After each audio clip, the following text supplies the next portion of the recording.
Welcome back to my YouTube channel Naina Health. मैं नैना जायसवाल स्वागत करती हूँ आप सभी का आपके अपने यूट्यूब चैनल नैना हेल्थ पर। आज की इस वीडियो में मैं कुछ आपको योगासन बताने वाली हूँ जो कि आपकी फर्टिलिटी में बहुत ज़्यादा हेल्पफुल होंगे, बहुत ज़्यादा मददगार साबित होंगे। ज़्यादा नहीं है, सिर्फ 5 ऐसे योगासन हैं जो आपकी फर्टिलिटी को बूस्ट करने में आपकी बहुत ज़्यादा हेल्प करने वाले हैं। तो आपको इस वीडियो को पूरा देखना है बिना स्किप किए, और अगर वीडियो पसंद आती है तो लाइक, कमेंट एंड शेयर ज़रूर कीजिएगा। चैनल को सब्सक्राइब करके बेल आइकन को प्रेस करके ऑल कर लीजिएगा। चलिए वीडियो को स्टार्ट करते हैं। आजकल लोग लाइफस्टाइल संबंधी बहुत सारी बीमारियों और समस्याओं का शिकार हो रहे हैं। ऐसे ही एक समस्या है इनफर्टिलिटी। ख़राब लाइफस्टाइल और ख़राब डाइट की वजह से ये समस्या महिलाओं के साथ साथ पुरुषों को भी जकड़ रही है।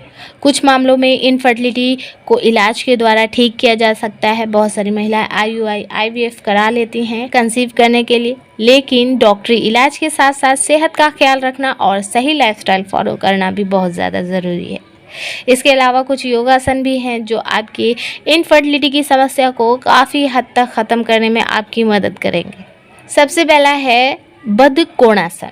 इस आसन को बटरफ्लाई पोज या कोबलर पोज भी कहा जाता है। इस आसन को करने के दौरान सीधे बैठ जाएं और अपनी टांगों को सीधा फैला लें। अब अपनी टांगों को अंदर की तरफ इस तरह से मोड़ें कि दोनों पैर एक दूसरे को टच करें, लेकिन इस अवस्था में अपने घुटनों को साइड की दिशा में एकदम सीधा रखें और ऐसे हिलाते रहें जैसे कि बटरफ्लाई यानी तितली उड़ रही हो।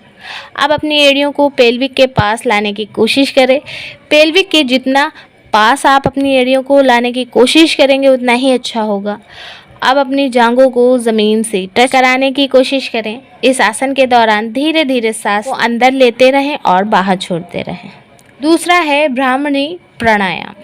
इनफर्टिलिटी का एक कारण स्ट्रेस और टेंशन भी होता है। डॉक्टरों का भी मानना है जो महिलाएं प्रेगनेंसी की प्लानिंग कर रही हैं उन्हें एकदम खुश और रिलैक्स मूड में रहना चाहिए। इससे फर्टिलिटी हार्मोन्स बूस्ट होते हैं। इस लिहाज से ब्राह्मणी आसन एकदम परफेक्ट है। इस आसन को करने के लिए सबसे पहले ज़मीन पर सीधे बैठ जाएं। अब अपनी आंखों को बंद करें। हाथों के अंगूठे से अपने दोनों कानों को बंद करें। दोनों हाथों की पहली उंगली को आईब्रो के ऊपर रखें और बाकी 3 उंगलियों को आंखों पर रखें। इस आसन के दौरान मुंह एकदम बंद रखें और नाक से सामान्य गति से सांस लें। और इस आसन के दौरान आप धीरी आवाज़ में ओम का जाप भी कर सकते हैं, क्योंकि इस आसन के दौरान मुंह से मधुमक्खी जैसी आवाज़ निकाली जाती है, इसलिए इस आसन को ब्राह्मणी प्राणायाम कहा जाता है। इन सभी आसन्स की मैं फुटेज लगा दूंगी या इमेज लगा दूंगी जिसे आप देखकर आसानी से समझ जाएं कि आपको ये आसन करने कैसे हैं।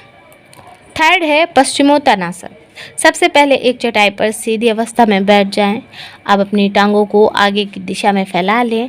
इसके बाद अपनी बाजुओं को सीधा करें और फिर उन्हें आगे की दिशा में ले जाकर पैरों की उंगलियां, खासकर अंगूठा पकड़ने की कोशिश करें। इस दौरान अपनी नाक से घुटनों को टच करने की कोशिश करें, लेकिन घुटने और दोनों बाजू सीधे रखने हैं आपको। यहाँ पर आपको मोड़ना नहीं है। इस आसन को रोज़ाना कम से कम 3 से 4 बार करें। इस आसन से थकान, तनाव और डिप्रेशन को दूर किया जा सकता है। साथ ही ये महिलाओं में इनफर्टिलिटी की समस्या को दूर करने में भी काफ़ी ज़्यादा मददगार है।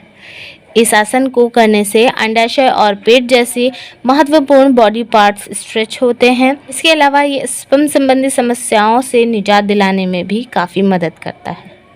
फोर्थ है हस्तपादासन या उत्तानासन। सीधे खड़े हो जाएं और अपने दोनों हाथों को ऊपर की दिशा में सीधा कर लें। अब बिना घुटने मोड़े अपने हाथों को धीरे धीरे नीचे की ओर लाएं और पैरों को टच करें। अगर पैर टच ना कर पाएं तो जहां तक झुक सकते हैं उतना झुकने की कोशिश करें। कम से कम 1 मिनट तक इस अवस्था में रहें और सांस को धीरे धीरे लेते रहें और छोड़ते रहें। इस आसन से शरीर से हर तरह का तनाव और थकान निकल जाएगी और मसल्स भी अच्छी तरह से स्ट्रेच होकर खुल जाएंगे। फिफ्थ है जानुशीर्षासन। सीधी अवस्था में ज़मीन पर बैठ जाएं और दोनों पैरों को सीधा कर लें। अब बायां घुटना मोड़ें और बाएं पैर के तलवे को दाईं टांग की जांघ में सटा लें। अपने दोनों हाथ खोलकर सीधे कर लें और उन्हें सिर के ऊपर कर लें।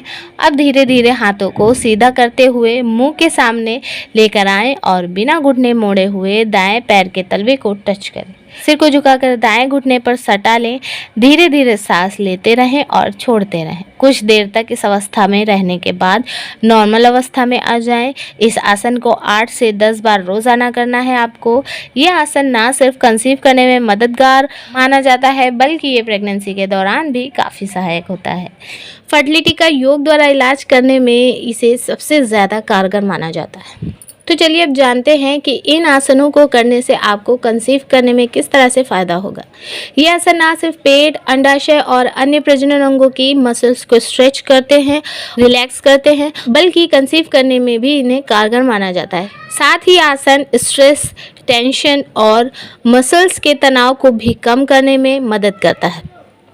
इनफर्टिलिटी का मुख्य कारण ओवेरियन डिसफंक्शन है, यानी वो अवस्था जिसमें अंडाशय में मौजूद अंडे समय से पहले ही नष्ट हो जाते हैं और फर्टाइल नहीं हो पाते हैं। लेकिन योग ओवरी को हेल्दी रखने में मदद करता है। मेडिकल ट्रीटमेंट के साथ साथ योग भी कंसीव करने के लिए बेहद आवश्यक है। यह आसन उन हार्मोन्स का संतुलन बनाए रखने में मदद करते हैं जो प्रेगनेंसी के लिए ज़रूरी होते हैं। यह आसन शरीर के विभिन्न अंगों में ब्लड सर्कुलेशन सही करते हैं। कंसीव करने के अलावा प्रेगनेंसी के दौरान पर्याप्त ब्लड का फ्लो ज़रूरी होता है क्योंकि ये भ्रूण के विकास और पोषण में मददगार होता है। सो गाइज, उम्मीद करती हूँ कि ये वीडियो आपको पसंद आई होगी। बहुत सारे लोग हैं जिन्हें योगासन नहीं समझ में आ रहे थे कौन से करने हैं प्रेगनेंसी के लिए, तो इस वीडियो में आप अच्छे से समझ जाएंगे। और बाकी जो भी मैंने इस वीडियो में आसन बताए हैं के लिए मैं अलग से इमेज लगा दूंगी जिसे देखकर आप आसानी से समझ जाएंगे कि कौन सा आसन आपको कैसे करना है। बाकी अगर वीडियो आपको पसंद आई है तो लाइक ज़रूर कीजिएगा, कमेंट करके बताइएगा ज़रूर वीडियो आपको कैसी लगी और इस वीडियो को ज़्यादा से ज़्यादा लोगों तक शेयर कीजिएगा। और जिन लोगों ने भी अभी तक मेरे चैनल को सब्सक्राइब नहीं किया है तो उन्हें पता है क्या करना है।